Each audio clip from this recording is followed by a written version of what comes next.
L'embranchement des spongiaires. Alors, comme vous voyez, les spongiaires, ça peut commencer par l'éponge et vous avez différentes formes de spongiaires. Alors, qu'est-ce que c'est que les spongiaires? Les spongiaires sont des métazoaires, évidemment, diploblastiques, parce qu'ils ont deux feuillets. Ils n'ont pas de symétrie. D'ailleurs, c'est le seul embranchement qui n'a pas de symétrie, dont ce qu'on va étudier cette année ou plus tôt. Ils n'ont pas d'organes définis. Pourquoi ils n'ont pas d'organes? Parce qu'ils n'ont pas de mésoderme qui est responsable des organes. Ce sont des animaux marins fixés à un support. Ça veut dire des animaux qui vivent au niveau de la mer, mais ils sont fixés. Ou alors on peut utiliser le terme sessile aussi. Les espèces d'ulsacicoles sont rares. Qu'est-ce que ça veut dire d'ulsacicoles? Ça veut dire les espèces qui vivent dans l'eau douce. Donc, les espèces qui vivent dans l'eau douce et sont rares par rapport aux marines. Alors, l'organisation générale des spongiaires, comme vous le voyez, on avait dit que ce sont des espèces qui ont arrêté leur stade de développement embryonnaire au stade gastrula. D'ailleurs, regardez la forme. Donc, ils ont des feuillets externes, ils ont un feuillet interne et bien sûr une cavité interne qu'on appelle l'atrium. Ils ont des pores par lesquels l'eau passe du milieu extérieur vers la cavité. Alors, ces pores inhalants, on les appelle aussi ostioles. Alors, une fois l'eau passe à l'intérieur, elle pourra quitter l'animal par l'oscule ou ce qu'on appelle aussi le pore exhalant qui fait sortie, exhalate, ça veut dire sortie. Ils ont deux feuillets, bien sûr, l'ectoderme et l'endoderme, séparés par la mésoglée. Donc la mésoglée, comme vous le savez, il a pris le nom à la place du blastocèle. Donc ça, c'est une structure, si vous voulez, générale des spongiaires. On va voir le détail de chaque feuillet, où on va voir la structure des parois. Donc si on observe l'ectoderme, vous voyez qu'il est tapissé par une couche de cellules qui se ressemblent. Ce sont les pinacocytes. Bien sûr, donc présence de pinacocytes entre lesquels s'ouvrent les pores inhalants. Voilà un pore inhalant, l'autre pore, etc. Et puis, il y a l'endoblaste. Regardez, il est tapissé à peu près de la même couche de cellules, ces cellules que vous voyez avec le noyau rouge, formé de choanocytes, cellules flagellées, ils ont un flagelle, à colorette d'ailleurs, on va voir le détail d'un choanocyte. Donc il présente une colorette formée par des microvillosités, la cellule possède un flagelle, un noyau, évidemment tous les organites d'une cellule animale. Alors ces cellules, elles jouent un rôle dans la digestion et la reproduction, on va voir ça plus tard. Quant à la mésoglée, c'est une couche gélatineuse, amorphe. Gélatineuse, ça veut dire formée de gélatine. Amorphe, ça veut dire qu'elle n'a pas une forme bien définie. Alors, qu'est-ce qu'elle contient? Elle contient les porocytes. Les porocytes, cellules tubulaires qui unissent les deux feuillets. Donc, voilà les porocytes. Elles unissent l'ectoblaste à l'endoblaste. Le coloncyte, les coloncytes, donc, les coloncytes, les voilà, ce sont des cellules ramifiées, donc voilà les ramifications des cellules, elles sont peu mobiles ou fixées, et leur rôle, c'est qu'elles sécrètent la substance interstitielle gélatineuse, ça veut dire cette gélatine qui se trouve à l'intérieur de la mésoglée, c'est elle qui la sécrète. Vous avez le scléroblaste, voilà, les scléroblastes, ce sont des cellules qui élaborent ou qui donnent naissance aux spicules. Voilà, spicule par exemple. Alors, et le spicule constitue ce qu'on appelle le squelette minéral interne. Évidemment, pour classer ces animaux, on va les classer suivant la nature de leur squelette. On va voir ça après. Les amébocytes. Alors, les amébocytes, les voilà, ce sont des cellules arrondies donnant naissance à différentes catégories cellulaires spécialisées, gonocytes, phagocytes, etc. Donc, je veux que vous reteniez ce mot-là, les amébocytes. Ce sont des cellules à l'état embryonnaire qui vont donner n'importe quel type de cellule. Imaginez que par exemple le choanocyte meurt, c'est le mébocyte qui donne naissance. Si les coloncytes meurent, c'est la mébocyte qui donne naissance. Si les pénacocytes, c'est toujours l'amibocyte qui donne naissance à n'importe quel type de cellule. Donc retenez ce terme, on va voir après. Et puis le plus important, c'est qu'il donne naissance aux gonocytes, aux phagocytes. Donc il joue un rôle dans la reproduction. Vous avez les cellules nerveuses qui sont fixées, généralement filiformes. Elles forment un système nerveux rudimentaire, ça veut dire un certain système nerveux ancien, diffus, éparpillé à l'intérieur de la mésoglie. L'organisation des éponges, donc nous avons 3 types d'éponges. Nous avons, avec 3 stades, nous avons le stade ascon, sicon, lecon. Donc vous voyez à l'œil nu, vous voyez la différence entre ces différents stades. Donc le stade ascon, c'est le plus simple, suivi du stade sicon et suivi du stade lecon. Alors évidemment, il y a des animaux qui restent au stade ascon, pardon, et il y en a qui évoluent vers le stade sicon, et qui restent au stade sicon, et il y en a qui évoluent jusqu'au stade lecon, on verra, suivant les types de classes. Comme je vous ai dit, le stade ascon, il est simple, donc nous avons l'organisation que vous connaissez, simple organisation. Qu'est-ce qu'ils ont? Donc vous avez les parois sont percées d'une multitude de pores, donc vous avez plusieurs, donc toute la paroi, il y a des pores. Donc l'eau, il va passer à travers ces pores, comme je l'ai dit tout à l'heure. Sur le sommet, s'ouvre un large orifice exhalant au loscule. Les choanocytes, bien sûr, vous voyez bien les flagelles des choanocytes, ils tapissent la paroi interne. Ils assurent la fonction de circulation de l'eau, c'est normal parce que grâce au battement de leurs flagelles, et ils jouent un rôle important dans la capture des aliments au moment de la digestion. Bien sûr, ils ont d'autres autres rôles. Vous avez le stade sicon. Alors, vous constatez bien que la différence entre les deux, c'est le pliement des parois. Donc, on va assister à une paroi plus plissée. Ça veut dire que on va agrandir davantage la paroi parce qu'elle est plissée, donc elle est beaucoup plus grande, si vous voulez, par rapport à celle qui se trouve au stade ascon. Évidemment, vous avez les chambres internes, donc on va voir la paroi s'est plissée, donc vous avez les couches endodermiques et creusées de chambres choanocytaires, donc les couches, donc nous avons les chambres choanocytaires. Par contre, la couche ectodermique, elle est percée de ce qu'on appelle les canaux inhalants. Donc voilà. Donc si vous le constatez, la différence entre ces canaux et ces chambres par rapport aux pores, parce que quand il y a un pore, l'eau passe facilement de l'extérieur vers l'intérieur. Mais par contre, quand il y a des canaux, donc l'eau, il va passer ici, elle va séjourner. Ça veut dire qu'il va donner un petit peu le temps à l'animal de filtrer ce qu'il veut de cette eau.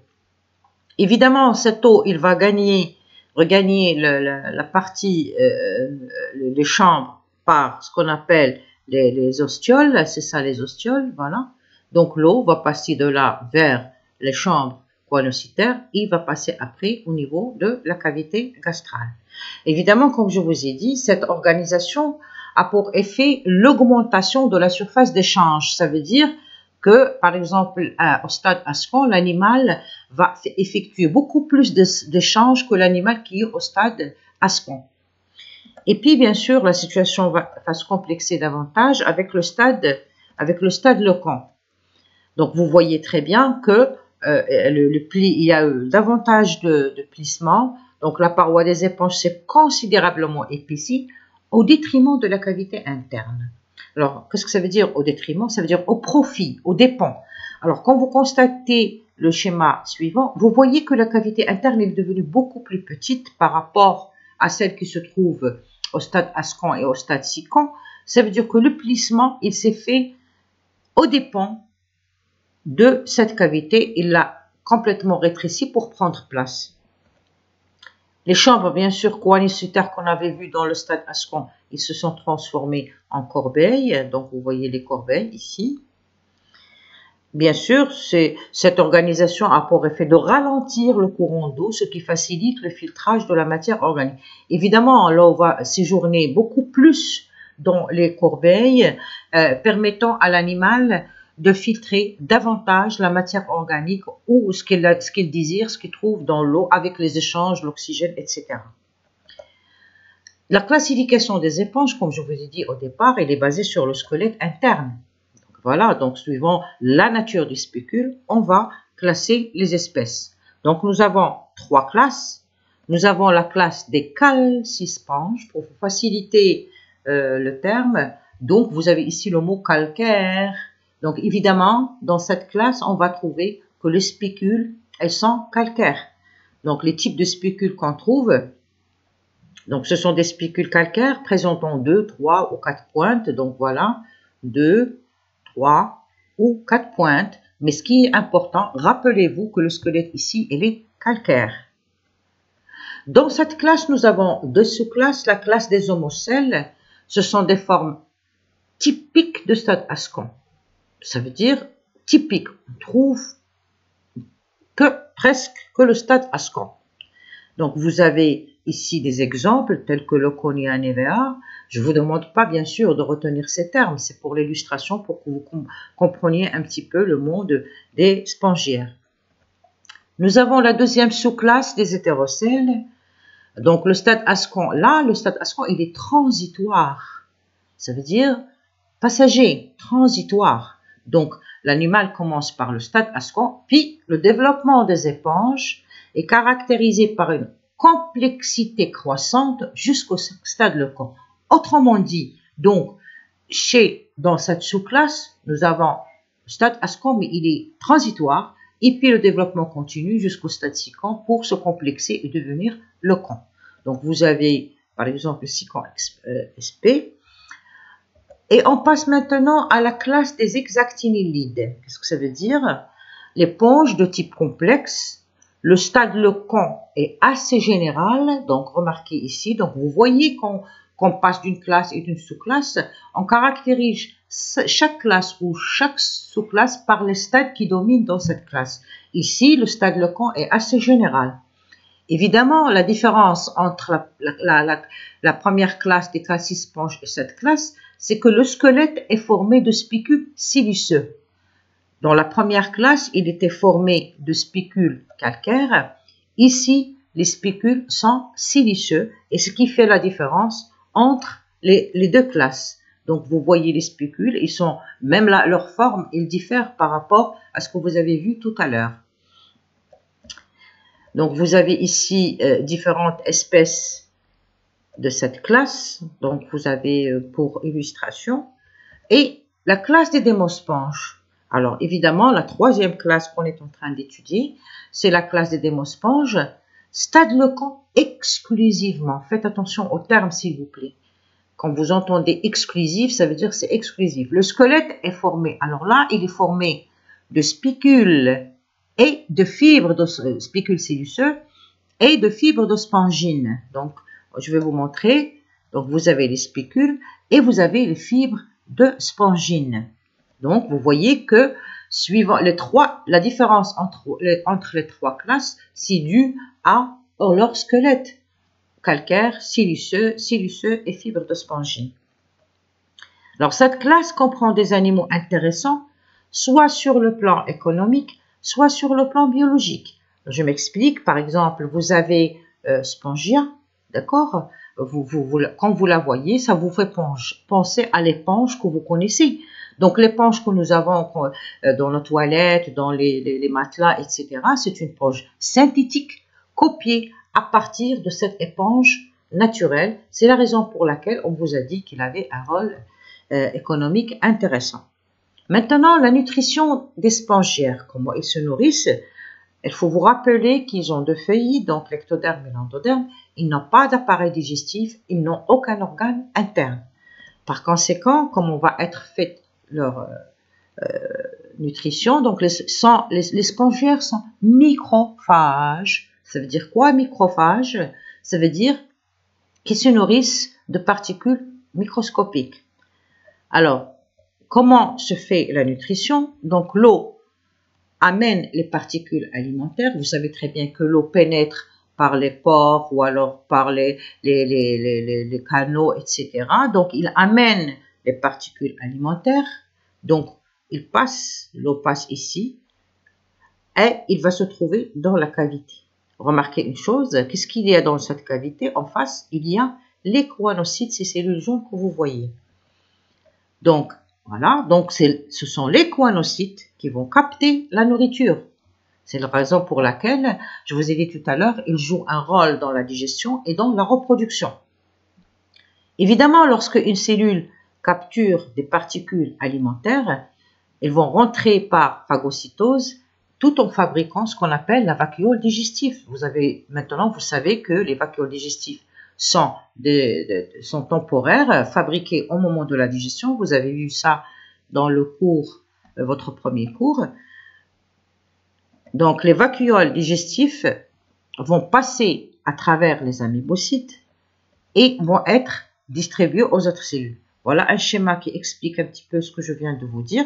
Donc, l'eau amène les particules alimentaires, particules absorbées par le choanocyte par le phénomène de phagocytose, formation de la vacuole digestive. Cette vacuole va passer au niveau de l'amébocyte. Pourquoi l'amébocyte? Parce que l'amébocyte, c'est la cellule qui se déplace le plus au niveau de la mésoglée. Donc, ce sont ces cellules-là qui vont se charger de la distribution de la nutrition pour les autres cellules. Donc, vous voyez ici, malgré que nous avons un métazoaire, mais la nutrition, la digestion est intracellulaire. Même si nous sommes devant les vrais animaux, bon, on est toujours dans une digestion intracellulaire. La respiration, la circulation et l'excrétion, bien sûr, vous avez les rejets des déchets azotés et du catabolisme.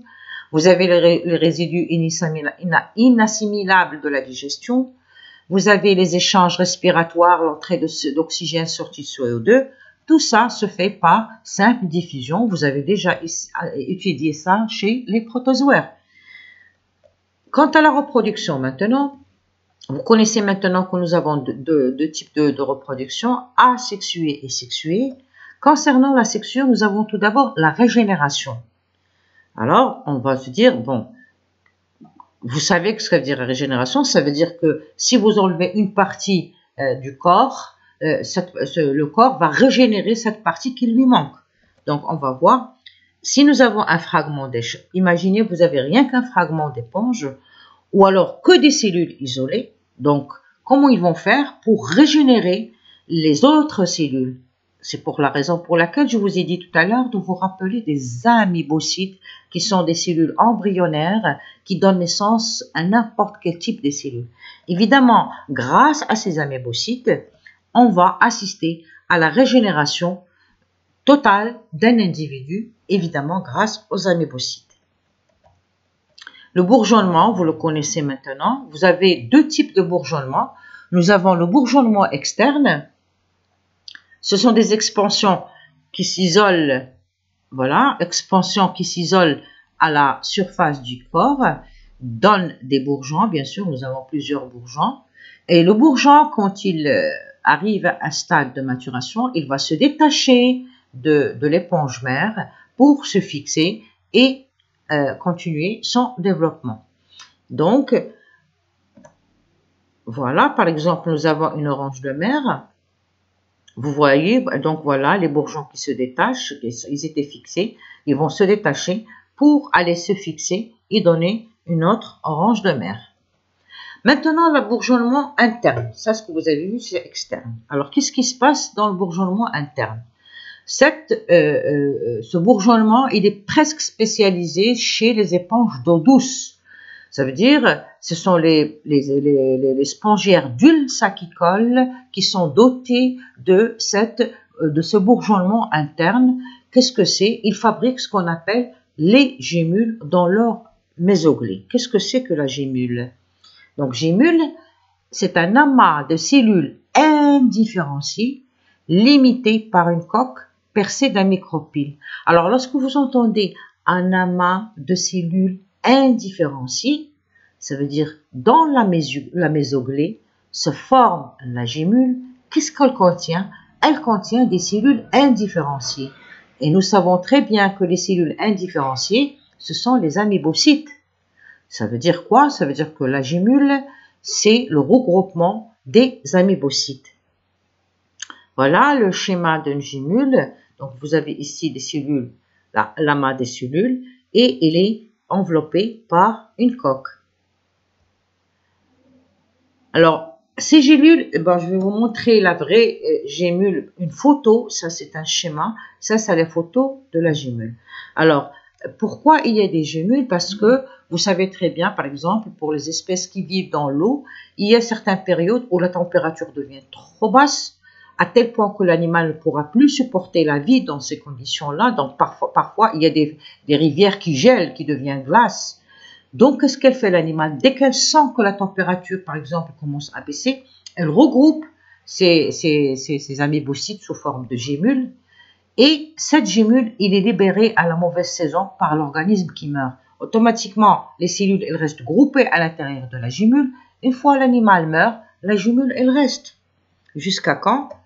Alors, au printemps suivant, les gémules vont germer et donner naissance à de nouveaux individus. Ainsi, l'espèce pourra vivre longtemps grâce à ces gémules-là et pour la protection aussi de l'espèce. Maintenant, la reproduction sexuée. Évidemment, vous savez très bien que dans la mésoglée, nous avons les amébocytes, comme je vous ai dit. Et ces amébocytes, elles vont donner des gonocytes, soit des ovogonies, soit des spermatogonies. Donc, est-ce qu'elles les donnent tous les deux en même temps? Ça veut dire ovogonie, spermatogonie. Ou alors, on va voir. Les spongiaires sont gonochoriques ou hermaphrodites. Qu'est-ce que ça veut dire cette phrase? Gonochorique, ça veut dire soit mâle, soit femelle. Ça veut dire que ici, les gonocytes vont donner soit les ovogonies, dans ce cas, on aura un spongiaire femelle, soit ils vont donner les spermatogonies, donc on aura un mâle. Mais chez certaines espèces, elles sont ce qu'on appelle hermaphrodites. Ça veut dire que les gonocytes donnent naissance aux spermatozoïdes et aux ovogonies. Ça veut dire quoi? Ça veut dire que l'espèce, elle contient en même temps les spermatogonies et les ovogonies. Et lorsque l'espèce peut élaborer les spermatozoïdes et les ovules dans son corps, on dit qu'elle est hermaphrodite. Donc, mais ça dépend des espèces. Donc, il y en a les mâles, il y en a les femelles, il y en a les hermaphrodites. La fécondation maintenant, nous avons deux types de fécondation, l'externe et l'interne. La fécondation externe se passe dans l'eau, évidemment, parce que la femelle va libérer les ovules, le mâle va libérer les spermatozoïdes, et il va y avoir attirance entre les deux cellules. Ou alors, nous avons la fécondation interne, mais indirecte. Alors, on va voir. Interne, ça veut dire le spermatozoïde va pénétrer à l'intérieur du corps de la femelle. On va voir ce que ça veut dire indirect. Donc, voilà. Comme je vous ai dit, les spermatozoïdes sont libérés dans l'eau, le milieu extérieur. Donc, ils vont aller directement vers une éponge femelle par le mécanisme de chimiotactisme, l'attirance entre les deux sexes. Donc, évidemment, le spermatozoïde va rentrer par les pores. Il va se trouver où? Il va se trouver à l'intérieur de la cavité, ou l'atrium, c'est la même chose. Donc, s'il rentre dans l'atrium, on sait très bien que l'atrium, il est baptisé par des cellules qu'on appelle les choanocytes. Il va trouver devant lui les choanocytes. Alors, regardez le schéma. Donc, voilà. Lorsque le spermatozoïde s'approche le choanocyte va l'absorber par phagocytose. Mais attention, le spermatozoïde, elle rentre sans flagelle. Donc, il est détaché de son flagelle. Il rentre. À ce moment-là, on n'appelle plus spermatozoïde, on l'appelle spermiokyste parce qu'il s'est enkysté. Et regardez la deuxième étape. Le choanocyte n'a plus de colorette, n'a plus de flagelle et il devient ce qu'on appelle cellule charriante. Qu'est-ce que ça veut dire charriante? Ça veut dire comme un chariot qui va transporter quelque chose. Donc ici, la cellule charriante va transporter les spermatozoïdes jusqu'au niveau de l'ovocyte. Évidemment, dans l'autre sens, vous savez que les amébocytes donnent naissance aux ovocytes. L'ovocyte va être hypertrophié et il va y avoir rapprochement entre l'ovocyte et la cellule charriante. Alors, comment il va faire le spermatozoïde ou le spermiocyste pour glisser à l'intérieur de l'ovocyte? Donc, la cellule chariante va fabriquer un tunnel par lequel le spermiocyste va passer vers l'ovocyte. On va revoir le texte. Donc, les spermatozoïdes passent à l'intérieur d'un choanocyte, perd son flagelle, ça veut dire le spermatozoïde, s'entoure d'une épaisse membrane et forme un spermiocyste. Le choanocyte, quant à lui, perd sa collerette, son flagelle, et devient cellule chariante. La cellule chariante entre en contact avec un ovocyte, elle émet un prolongement qui pénètre dans le cytoplasme ovocytaire et forme un tunnel, comme je viens de vous dire. Alors, à travers ce tunnel, le spermiocyste pourra glisser ou migrer vers l'ovocyte. L'ovocyte devient ovule, évidemment par le contact. Le kyste où se trouve le spermatozoïde va s'ouvrir et les deux noyaux vont fusionner et voilà la fécondation. Et tout ça, bien sûr, ça se passe à l'intérieur de la mésoglée. C'est la raison pour laquelle on a dit fécondation interne, à l'intérieur de la mésoglée. Mais qu'est-ce que ça veut dire indirect? Pourquoi on l'a appelé indirect? Alors, indirect parce que vous savez très bien que dans n'importe quelle fécondation des animaux, le spermatozoïde, il est mobile, avec son flagelle, il va rejoindre l'ovocyte partout. C'est lui qui se déplace. Maintenant, le spermatozoïde, c'est pas lui qui s'est déplacé. Il n'est pas parti directement, mais il a été transporté par une cellule chariante. C'est la raison pour laquelle on avait dit qu'il était indirect, parce qu'il n'est pas parti directement de lui-même. C'est une cellule qui l'a emmené, donc il est parti d'une manière indirecte. Voilà, donc vous avez une fécondation interne indirecte qui se passe au niveau de la mésoglée et le spermatozoïde a été emmené par une cellule chariante. Maintenant, la fécondation terminée, on va passer à le développement embryonnaire. Alors la phrase dit, les éponges sont vivipares, l'embryon se développe dans la mésoglée. Qu'est-ce que ça veut dire le mot vivipare? Donc tout d'abord, vous avez deux termes, vivipare, ovipare. Vivipare, ça veut dire vit à l'intérieur du corps maternel, comme l'être humain. L'être humain, il se développe dans l'utérus de sa mère. Et chez pas mal d'animaux, nous avons le développement à l'intérieur. Par exemple, chez les poissons, la fécondation se fait dans l'eau et l'embryon se développe à l'extérieur, dans le milieu externe. Donc, on dit ovipare. Donc, vivipare à l'intérieur du corps maternel. Le contraire, c'est ovipare dans le milieu extérieur. Évidemment, la fécondation s'est déroulée au niveau de la mésoglée et à ce niveau-là va se faire le développement embryonnaire. Voilà les étapes. Donc, après la fécondation, on obtient zygote et la division commence. Vous avez stade 2, 4, etc. Vous avez la morula. Et de la morula, on passe au stomoblastula. Ce stomoblastula va subir une inversion et il va donner l'amphiblastula. Alors, à la fin de développement embryonnaire, l'amphiblastula traverse la couche des choanocytes et gagnera via l'atriopore le milieu extérieur. Donc, il faut imaginer que vous êtes devant l'animal et que l'amphiblastula se trouve au niveau de la mésoglée. Donc, pour sortir, il est obligé de passer par la couche choanocytaire. Donc, il va passer contre le choanocyte, il va se retrouver dans l'atrium et de l'atrium, il va quitter par le pore, le milieu extérieur. Donc, la couche, donc à la fin du développement embryonnaire, l'amphiblastula traverse la couche choanocytaire et gagnera via l'atriopore, à travers l'atriopore, le milieu extérieur. Ensuite, voilà, donc l'amphiblastula s'est trouvé dans le milieu extérieur. Il va se transformer en pupe. Donc la jeune larve nage librement grâce à des flagelles et finira par se fixer. Donc stade suivant, la fixation de la larve. Alors une fois la larve fixée, elle va se transformer en pupe. Avant de continuer ma phrase, j'aimerais bien que vous observiez pupe et jeune éponge. Je ne vois pas de ressemblance morphologique entre ces deux, la larve et le jeune éponge. Il n'y a pas de ressemblance. Alors on se demande pourquoi. Alors la réponse, donc une fois fixée, le blastopore se ferme et au pôle opposé s'ouvre l'oscule.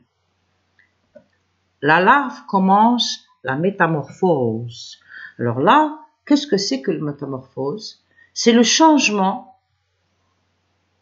morphologique de l'animal.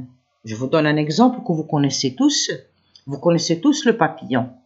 Mais ce papillon, à la naissance, il n'est pas né papillon. Il était un ver. C'est ce qu'on appelle la chenille. Donc, il était comme un ver. Alors, la chenille ou le ver, qu'est-ce qu'il fait? Elle va passer certains stades de développement embryonnaire, puis il va former un cocon, il va s'enfermer dans le cocon, il va commencer à transformer son corps jusqu'à ce qu'il devienne papillon. Cette transformation morphologique et physiologique du corps, ça s'appelle la métamorphose. C'est la raison pour laquelle le jeune éponge ne ressemble pas à la larve, parce que la larve a subi la métamorphose pour devenir jeune éponge. Merci.